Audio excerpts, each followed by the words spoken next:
వంట గ్యాస్ మంట, గృహ వినియోగ సిలిండర్ పైన 50 రూపాయలు పెంచారు. ఉజ్వల వినియోగదారులకు కూడా వర్తింపు. అంటే బిలో పావర్టీ లైన్ కింద ఉన్న ఎవరైతే ఉజ్వల పథకం కింద సిలిండర్లు తీసుకున్నారో వాళ్ళకు కూడా 50 రూపాయలు పెరుగుతుంది. అందరికీ పెరుగుతుంది అన్నట్టు. నేటి నుంచి అమల్లోకి రాబోతున్నది.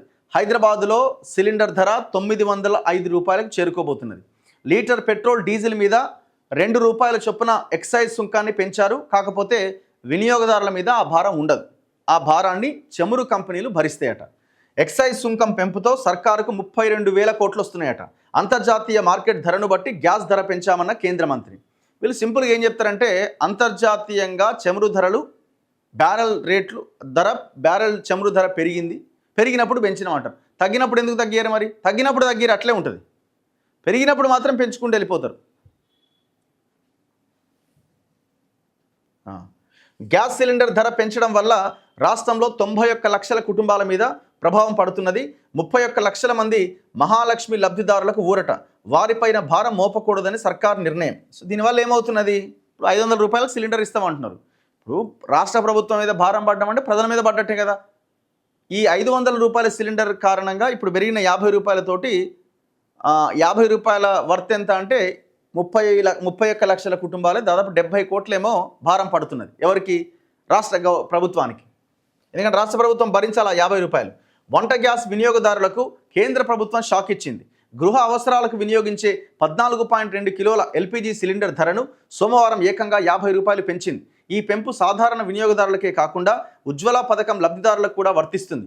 కొత్త ధరలు మంగళవారం అంటే 8వ తేదీ నుంచి ఇవాల్టి నుంచి అమల్లోకి వస్తాయని చమురు శాఖ మంత్రి హర్దీప్ సింగ్ పురి తెలిపారు. తాజా పెంపుతో ఢిల్లీలో సాధారణ వినియోగదారులు సిలిండర్కు 853 రూపాయలు చెల్లించాల్సి ఉంటుంది. స్థానిక పన్నులను బట్టి ధరలు ఒక్కో రాష్ట్రంలో ఒక్కో విధంగా ఉంటాయి. హైదరాబాద్లో ప్రస్తుతం సాధారణ వినియోగదారులు సిలిండర్కు 855 రూపాయలు ఇస్తున్నారు. పెరిగిన ధరతో ఇది 905 రూపాయలు అవుతుంది. So 905 rupees gas. హైదరాబాద్లో 19 లక్షలు, ఉమ్మడి రంగారెడ్డిలో 12 నుంచి 13 లక్షల మంది గృహ ఎల్పిజి వినియోగదారులు ఉన్నారు. కేంద్ర ప్రభుత్వం సోమవారం లీటర్ పెట్రోల్ డీజిల్పై 2 రూపాయల చొప్పున ఎక్సైజ్ సుంకాన్ని పెంచింది. అయితే ఈ పెంపు భారం వాహనదారులపై పడదు. ఇంధనాల రిటైల్ ధరల్లో మాత్రం ఎలాంటి మార్పు ఉండదని ఆయిల్ కంపెనీలు పేర్కొన్నాయి. మన దేశంలో వార్షికంగా 16,000 కోట్ల లీటర్ల పెట్రోల్ డీజిల్ను వినియోగిస్తున్నారు. ఈ ఇంధనాలపైన 2% చొప్పున ఎక్సైజ్ సుంకాన్ని పెంచడం వల్ల కేంద్ర ఖజానాకు 32,000 కోట్ల వరకు సమకూరుతుంది. పెంచిన ఎక్సైజ్ సుంకాలు మంగళవారం నుంచి అమల్లోకి వస్తాయి. దేనికి పెంచారంటే ఎల్పిజి ధరల నిర్ణయానికి వినియోగించే అంతర్జాతీయ బెంచ్ మార్క్ అయిన సౌదీ సిపి సగటు 2023 జూలైలో టన్నుకు $385 ఉంటే 2025 ఫిబ్రవరిలో $629 పెరిగిందట. 63% మేర పెరుగుదల నమోదైన ఫలితంగా ఢిల్లీలో 14.2 కిలోల సిలిండర్ ధర 1,028 రూపాయల 50 పైసలు నిర్ణయించాల్సిన అవసరం ఏర్పడ్డదట. కానీ ప్రభుత్వ రంగ ఆయిల్ మార్కెటింగ్ కంపెనీలు ధరలు సర్దుబాటు చేస్తున్నాయని తెలిపారు. ఎల్పిజి తక్కువ ధరకు విక్రయించడం వల్ల 2024-25 ఆర్థిక సంవత్సరంలో ప్రభుత్వ రంగ చమురు కంపెనీలు 41,338 కోట్ల నష్టాన్ని చవిచూశాయి. నష్టాలు కొండలా పెరిగిపోతున్న నేపథ్యంలో ధరలు మోస్తారుగా పెంచినట్టు తెలిపారు.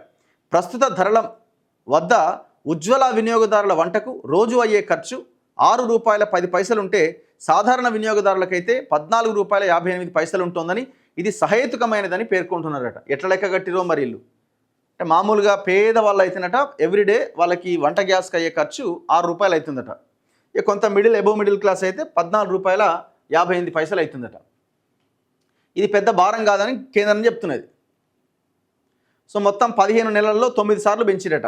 11 ఏళ్ల మోదీ సర్కార్ హయాంలో అంతర్జాతీయ మార్కెట్లో ముడి చమురు ధరలు తగ్గినప్పుడల్లా ఎక్సైజ్ సుంకాన్ని పెంచిన సందర్భాలున్నాయి. 2014 నవంబర్ నుంచి 2016 జనవరి వరకు పెట్రోల్ డీజిల్ పైన 9 సార్లు ఎక్సైజ్ సుంకాన్ని ప్రభుత్వం పెంచింది. దీంతో అంతర్జాతీయ మార్కెట్లో ముడి చమురు ధరలు తగ్గినప్పుడు కలిగే ప్రయోజనాన్ని ప్రభుత్వమే పొందింది. ఇప్పుడు ఎక్సైజ్ సుంకాన్ని మన చమురు ధరలు తగ్గినప్పుడు మార్కెట్లో అంతర్జాతీయంగా అవి తగ్గినప్పుడు రేటు తగ్గియదు. పెరిగినప్పుడు మాత్రం టక్మన పెంచేస్తారు. ఈ 15 నెలల్లో లీటర్ పెట్రోల్ పైన ఎక్సైజ్ సుంకాన్ని 11 రూపాయల 77 పైసలు, లీటర్ డీజిల్ పైన 13 రూపాయల 47 పైసలు పెంచారు. ఏది జస్ట్ 15 మంత్స్లో. దీంతో 2014-15లో 99,000 కోట్లుగా ఉన్న ఎక్సైజ్ ఆదాయం 2016-17లో ఏకంగా రెండింతలకు పైగా పెరిగి 2,42,000 కోట్లకు పెరిగింది. అయితే కేంద్రం 2017 అక్టోబర్లో ఎక్సైజ్ సుంకాన్ని రూ. 2 ఏడాది తర్వాత రూపాయిన్నర మేర తగ్గించింది. కానీ 2019 జూలైలో లీటర్ పైన రూ. 2 మేర ఎక్సైజ్ సుంకాన్ని పెంచింది. తర్వాత 2020 మార్చిలో లీటర్ పెట్రోల్ డీజిల్పై రూ. 3 చొప్పున పెంచింది. 2020 మార్చ్ 2020 మే మధ్య లీటర్ పెట్రోల్ పైన రూ. 13, డీజిల్ పైన మరో రూ. 16 మేర పెంచింది. ఇట్లా పెంచడము ఎక్కువ సార్లు ఉంటుంది, తగ్గించడం 1-2 సార్లు ఉంటుంది. ఇప్పుడు పెరిగింది కానీ అది మన మీదేం భారం పడదట, ఆయిల్ కంపెనీలు వాళ్ళు చూసుకుంటారట. పుండు మీద కారం జల్లినట్టుగా ఉందని కాంగ్రెస్ పార్టీ, ఆ పార్టీ జాతీయ అధ్యక్షుడు ఖర్గే మాట్లాడుతూ ఉన్నారు. ఇది మొత్తానికి ప్రజల మీద మరో బండెత్తేసిరు. రూ. 50 పెరిగింది గ్యాస్ సిలిండర్ ధర. మహాలక్ష్మి వాళ్ళకైతే అది రాష్ట్ర ప్రభుత్వం భరిస్తుంది.